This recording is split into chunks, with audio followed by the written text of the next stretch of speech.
Hello, my name is Jeff Kiger. I'm the owner and operator of Northwest Log Home Care, and today we're here to illustrate the proper technique of staining a log home. The products we're going to be using today are manufactured by Perma-Chink systems.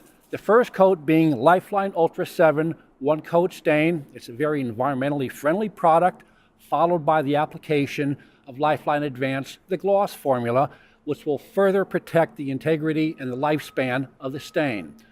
One of the most important things, particularly first thing in the morning after the pail's been sitting overnight, you want to make sure you stir the stain and stir it several times during the day.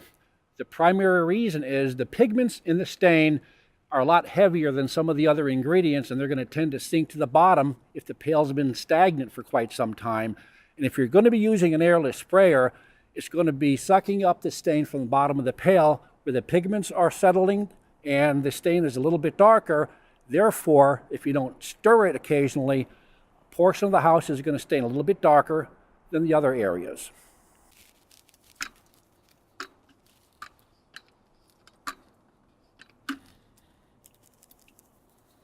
Now that the stain is properly mixed, we're going to proceed to the next step, to applying the stain on the house.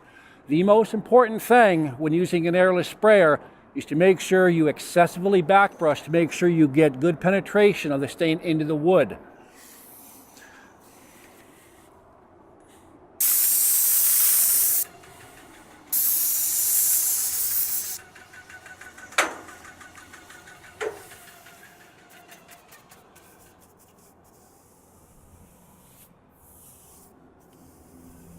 Nice, long, consistent, even strokes will help eliminate any brush lines,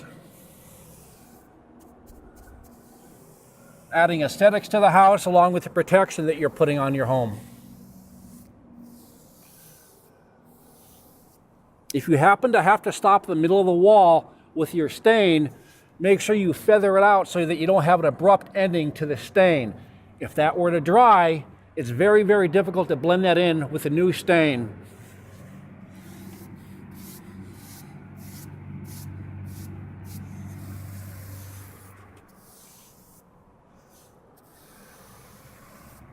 Also keep in mind, unlike paint, which always dries a shade darker when it cures, semi-transparent log stains are always going to dry just a little bit lighter.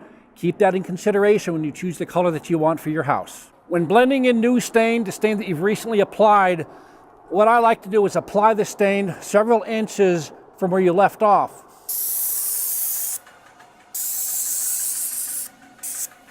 The reason being, if you were to apply the stain right here where you left off, by the time you get done back brushing it in to blend it in, you're going to have more stain here where you've previously stained, leaving a blotchy lap mark in the middle of the wall when it dries. Again, nice, even, consistent strokes to blend in the new stain with the old stain so you don't get the lap marks.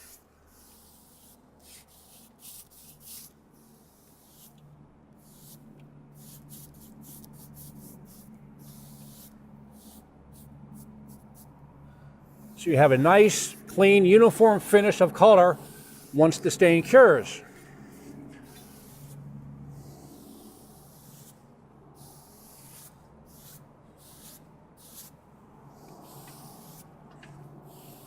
We're continuing to blend in the stain.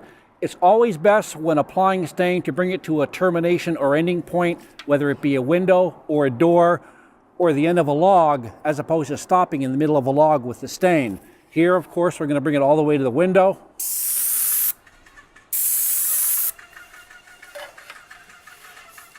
And again, blend it in so it's nice and even,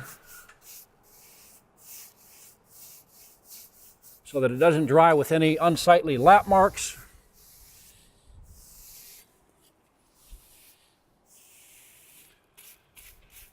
The amount of time that you have to work with while backbrushing depends on how heavy the stain's applied, but more importantly, the humidity and the temperature. If it happens to be 70, 80 degrees on dry wood, you're going to have a lot less work time to blend it in. Here, it's in the high 40s, which is a sufficient temperature in which to stain, so you have a little bit more work time before it tacks up.